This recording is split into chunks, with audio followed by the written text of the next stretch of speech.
जय हिंद दोस्तों। तो धोरण 12 मनोविज्ञान विषयની સપ્ટેમ્બર 2025ની એકમ કસોટીનું સંપૂર્ણ પેપર સોલ્યુશન આવી ગયું છે। તો આજના વિડીયોમાં આપણે સંપૂર્ણ પેપર સોલ્યુશન જોઈશું, માટે વિડીયો પૂરું જોજો, વિડીયોને લાઇક કરજો, તમારા બધા મિત્રો સાથે શેર કરજો। તો ચાલો શરૂ કરીએ આજનો વિડીયો। દોસ્તો ધોરણ 12 मनोविज्ञान વિષયની સપ્ટેમ્બર 2025ની એકમ કસોટીનું સંપૂર્ણ પેપર સોલ્યુશન પીડીએફ ફોર્મેટમાં ડાઉનલોડ કરવા માટેની લિંક આ વિડીયોના ડિસ્ક્રિપ્શનમાં આપેલી છે। તેના પર ક્લિક કરીને તમે ક્વેશ્ચન પેપરની અને તેના સંપૂર્ણ પેપર સોલ્યુશનની એમ બંને પીડીએફ ने સૌથી પહેલા ડાઉનલોડ કરી શકો છો। અથવા તો દોસ્તો પેપર સોલ્યુશનની પીડીએફ ડાઉનલોડ કરવા માટે તમારે ગૂગલ ઉપર સર્ચ કરવાનું છે www.mygkguru.in। આ વેબસાઇટ તમે સર્ચ કરશો એટલે જે પહેલી લિંક આવશે એના ઉપર તમારે ક્લિક કરવાનું છે। જેવું ક્લિક કરશો એટલે સોલ્યુશન માટેની mygkguru.in આ વેબસાઇટ ઓપન થઈ જશે। વેબસાઇટ ઓપન થયા પછી તમે થોડાક નીચે જશો તો ત્યાં તમને એકમ કસોટીના સોલ્યુશન માટેના ધોરણ વાઇઝ લીલા રંગના બોક્સ જોવા મળશે।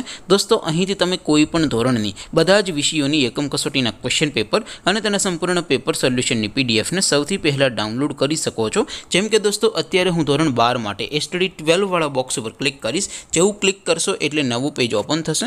નવું પેજ ઓપન થાય એમાં તમે થોડાક નીચે જશો તો ત્યાં તમને STD 12 commerce and arts paper solution 2025નું એક બોક્સ જોવા મળશે, જેમાં દોસ્તો નીચે લખેલું છે એસટીડી 12 મનોવિજ્ઞાન પેપર। તેની સામે ડાઉનલોડ બટન છે, તો એ ડાઉનલોડ ઉપર ક્લિક કરશો તો ધોરણ 12 मनोविज्ञान વિષયની એકમ કસોટીનું ક્વેશ્ચન પેપર પીડીએફ ફોર્મેટમાં ડાઉનલોડ થઈ જશે। તેની નીચે લખેલું છે એસટીડી 12 મનોવિજ્ઞાન સોલ્યુશન, તેની સામે પણ ડાઉનલોડ બટન છે, તો એ ડાઉનલોડ ઉપર ક્લિક કરશો તો ધોરણ 12 मनोविज्ञान વિષયની એકમ કસોટીનું સંપૂર્ણ પેપર સોલ્યુશન પીડીએફ ફોર્મેટમાં ડાઉનલોડ થઈ જશે। તો દોસ્તો આવી રીતે તમે ધોરણ 12ના બધા વિષયોની એકમ કસોટીના ક્વેશ્ચન પેપર અને તેના સંપૂર્ણ પેપર સોલ્યુશનની પીડીએફને www.mygkguru.in આ વેબસાઇટ પરથી ડાઉનલોડ કરી શકો છો। તેમ છતાં કોઈ ક્વેરી હોય, કોઈ પ્રશ્ન ન સમજાતો હોય તો નીચે કોમેન્ટ કરીને પૂછી શકો છો। અદરવાઇઝ આપણે નવા વિડીયોમાં મળીશું, ત્યાં સુધી રજા આપો। આવજો દોસ્તો, જય હિન્દ, વંદે માતરમ।